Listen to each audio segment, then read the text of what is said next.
Good evening friends, बहुत बहुत स्वागत है आपका Ramanuj maths classes online channel पर। स्टूडेंट, सबसे पहले तो कल जो रिजल्ट घोषित हुआ है ग्रिड लेवल 2 साइंस मैथ्स का, उसमें जितने भी अभ्यर्थी चयनित हुए उस सभी को हमारी तरफ से बहुत बहुत शुभकामनाएं, हार्दिक बधाई। पिछला जो एक बहुत ये क्यों कह सकते हैं लगभग 3 साल हो गए थे जिसके लिए तैयारी करते करते पेपर पोस्टपोन हुआ, फिर नया आया, फिर रिजल्ट आया। स्टूडेंट बहुत लंबा धैर्य रखा, ये आपके धैर्य की परीक्षा थी और इसका कल आपको सुखद परिणाम प्राप्त हुआ। लेकिन इसके साथ साथ इस सिक्के का दूसरा पहलू ये भी है कि मेरिट थोड़ी सी हाई चली गई, जो सोची गई थी उससे नॉन टीएसपी चाहे टीएसपी कैटेगरी लगभग वो आपके 2 से 3 नंबर ज्यादा थी। इसके फलस्वरूप क्या हुआ स्टूडेंट, कई स्टूडेंट का सिलेक्शन जो समझ रहे थे या हम लोग सोच रहे थे होगा, लेकिन वो डेसिमल से या 1 नंबर से या 0.5 से रह गए। अब उनके लिए क्या संभावना है कि जो स्टूडेंट आपके 1.5 से लगा करके या फिर जो 2 अंक तक जिनके पहले जो आंसर की आई थी उसके अकॉर्डिंग थे, जैसे कि जनरल कैटेगरी में आपके non TSP merit 198 point something गई है, या जिनके मार्क्स पहले 196 थे या 197 था, उनके लिए क्या संभावना है आगे, उसके लिए स्टूडेंट ये एक वीडियो बनाया गया है कि मेरे ख्याल से अभी भी उनके लिए उम्मीद है, उम्मीद अभी खत्म नहीं हुई है। जहां तक मुझे सोच रहा हूँ स्टूडेंट, कल जो रिजल्ट आया उसमें आपके लगभग 600 के आसपास सीट्स, 600 प्लस सीट्स स्टूडेंट उसमें अभी भी वैकेंट है। ठीक है, मैं सामान्य शिक्षा की बात कर रहा हूँ, नॉन टीएसपी कैटेगरी की, कि लगभग आपके 5678 टोटल वैकेंसी थी आपके सामान्य शिक्षा के अंदर स्टूडेंट, उसमें से आपके 5049 ही मिले, यानी कि आपके 600 प्लस सीट्स अभी भी वैकेंट है। तो आपने अगर ध्यान से देखा होगा तो कि कल ही एक प्रोविजनल लिस्ट जारी कर दी गई थी जिसमें कि आपके नॉन टीएसपी कैटेगरी में लगभग उसमें आपके 473 स्टूडेंट्स को किस कारण से उनको इस फाइनल रिजल्ट में शामिल नहीं किया, उसके पीछे रीजन था।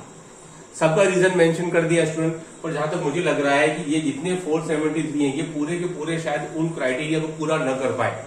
तो जहां तक मुझे लग रहा है स्टूडेंट, इसमें से भी आपके लगभग 150 से 200 सीट्स स्टूडेंट मेरे ख्याल से खाली जा सकती है आउट ऑफ 473। तो ये अगर 200 भी खाली आती है स्टूडेंट, तो उसमें से वो सीधी सी बात है कि वहां से आपकी जो वेटिंग चल रही थी, जो दुगने स्टूडेंट लिए थे, वहां से आपके लेंगे। तो पक्की बात है मेरिट जो है वो कुछ अंक कम हो जाएगी। एक तो ये रीजन है आपका जो मैं कह रहा हूं 1.5 से 2 अंक डाउन जाने का।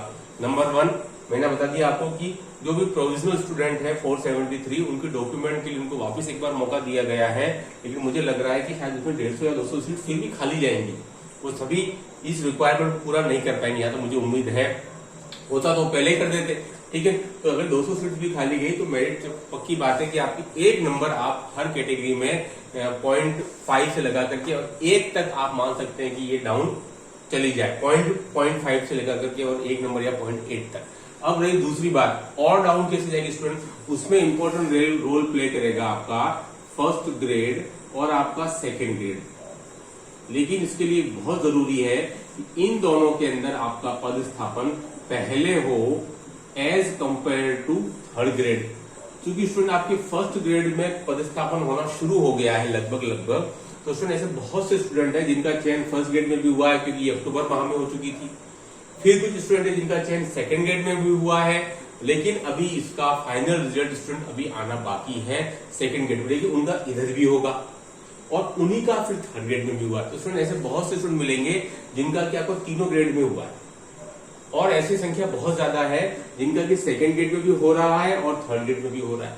तो स्टूडेंट सेकंड ग्रेड में लगभग आपके साइंस में 1300 थी और मैथ्स में 900, लेकिन चूंकि आपके 2200 पद है, 2200 पद आपके साइंस मैथ्स मिलाकर के हो रहे हैं, और यहाँ पर बहुत से स्टूडेंट ऐसे हैं जिनका कि थर्ड ग्रेड में भी हो गया है सिलेक्शन।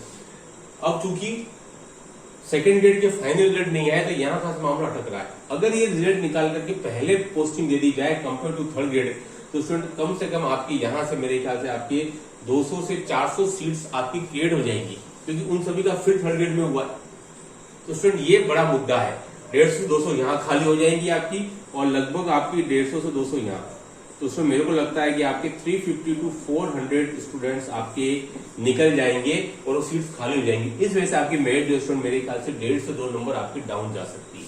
लेकिन खास बात यह है कि फर्स्ट ग्रेड में आने की संख्या बहुत कम थी, बायो हो गया, मैथ्स हो गया, फिजिक्स हो गया, केमिस्ट्री हो गया, ये चारों मिला के स्टूडेंट लगभग आपके ज्यादा बच्चे नहीं थे, लगभग आपके 500 से 600 करीबन बच्चे थे चारों मिला करके।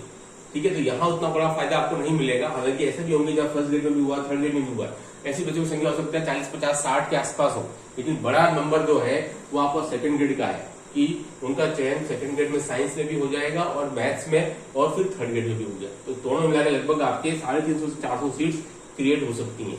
तो जो आपका मेरिट है वो 1.5 से 2 नंबर तक डाउन जा सकती है। लेकिन डिपेंड क्या करेगा कि सेकंड ग्रेड का पदस्थापन जो है वो मुश्किल लग रहा है, क्योंकि अभी तक इसका फाइनल रिजल्ट भी आना शुरू नहीं हुआ। मैथ्स का हो गया, साइंस का हो गया, स्टूडेंट ये पहले आ जाए और इसका पदस्थापन हो जाए, तो जिनका चयन इधर हो जाएगा वो भी थर्ड ग्रेड में क्यों ज्वाइन करेंगे। यहाँ जो सीट्स हैं वो फिर आपकी वेटिंग से भरनी शुरू हो जाएंगी, जो आपको डबल में लिए। तो स्टूडेंट ये प्रोसेस होना चाहिए।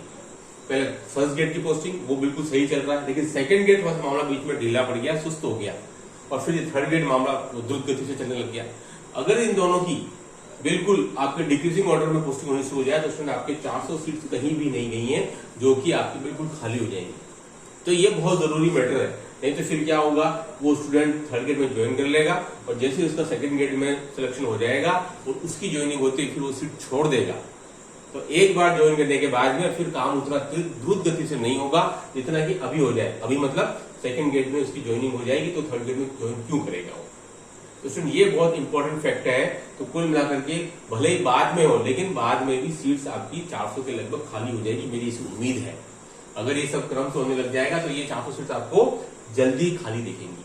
तो स्टूडेंट नंबर 1। नंबर 2 ये है कि हो सकता है आप मेरे को लग रहा है कि अक्टूबर के फर्स्ट वीक तक आपका जो वेटिंग वाला उनको 7 दिन दिए प्रोविजनल लिस्ट के अंदर, जो कल 470 स्टूडेंट थे, 7 दिन के अंदर अंदर वो अपना प्रस्तुत कर देंगे। नहीं कर पाए तो मुझे लगता है स्टूडेंट अगले वीक में यानी कि 5 अक्टूबर के आसपास आपका जो है वो 1 से 5 के बीच आपकी फिर एक लिस्ट मेरे को लगता है जारी होगी, जिसमें कुछ स्टूडेंट तो अंदर आने ही है। तो मेरिट मेरे को लगता है आपके 0.5 से लगाकर लगता है 1 नंबर तक डाउन जाए हर कैटेगरी के। अब देखिए स्टूडेंट फाइनली क्या होता है, लेकिन अभी भी मेरे ख्याल से उम्मीद है उन स्टूडेंट्स के लिए भी जो बिल्कुल किनारे पर आके रुक गए। बहुत ज्यादा दुख होता है कि जब इतना आपने रास्ता तय कर लिया और 198 कट ऑफ गई समथिंग और आपके मार्क्स 196 या 197 पर था। ठीक है स्टूडेंट, थोड़ा सा किस्मत का भी रोल रहता है, लेकिन किस्मत बार बार धोखा नहीं देती। आप फिर तैयारी करेंगे, वैकेंसी आ रही है और अवश्य आपका चयन होगा। तो इन्हीं शुभकामनाओं के साथ कि आप लगे रहिए, किस्मत आपके साथ रहेगी तो बिल्कुल आपका यही चयन हो जाएगा, नहीं तो फिर आगे आपका चयन जरूर होगा। Do like share subscribe my channel. Okay, thanks, धन्यवाद।